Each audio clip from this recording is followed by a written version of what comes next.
Will floor you. It's estimated that every 98 minutes, a dog is shot by law enforcement. Earlier this week, a Texas cop was fired after shooting a pet in the head. Jim Murray has more on what some are calling puppycide. He pulled out his gun and just bam, and he shot our baby in the back.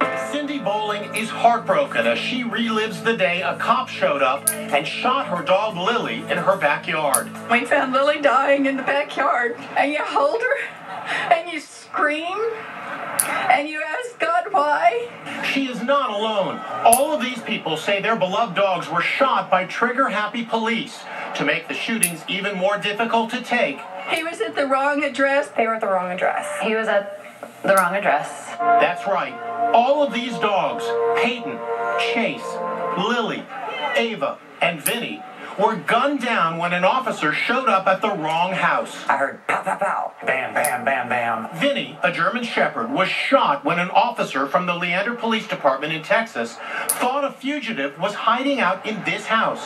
Unfortunately, it wasn't only the wrong address, it was also the wrong town. It came down in through his shoulder, tore out all his shoulder muscles, and wound up lodged in his stomach lining. The officer, Woodson Blaze, was cleared by his department of any wrongdoing. Here's another officer who found himself in a controversial shooting of a dog. Erie, Colorado police officer Jamie Chester claims he was forced to fire when this German Shepherd named Ava acted aggressively. But her owner, Brittany Moore, begs to differ. You saw the whole thing. Was there any justification for that officer to shoot and kill your dog? No, absolutely not. The shooting was caught on tape by a neighbor. They fired on the dog for some reason, and now she's going nuts.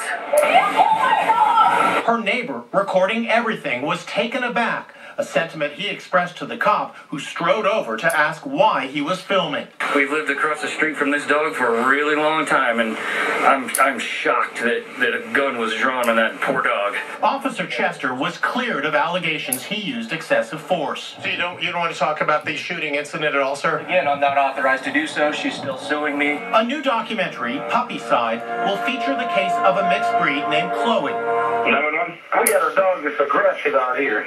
It started when this animal control officer was unable to catch Chloe. She called for backup.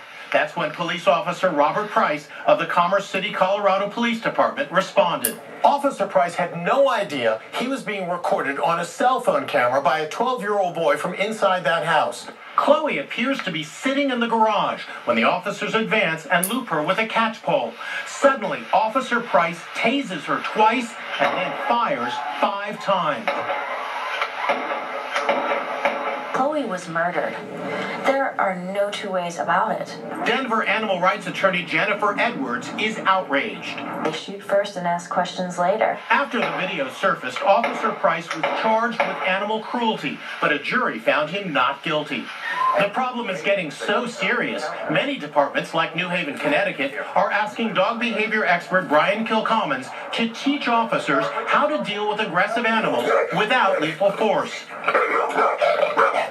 He recommends that cops keep treats just in case. We're trying to help people, and especially police officers, get the information that they need so their day doesn't have to be ruined, the dog doesn't have to die, and owners don't have to be heartbroken. Police officers say they never want to have to shoot a pet, but when they feel their safety is in jeopardy, they say they have no choice. We should note that after the shootings of Ava and Chloe, the state of Colorado passed a law requiring officers to be better trained on how to react to dogs. We'll be back with more Inside Edition right after this. Still to come.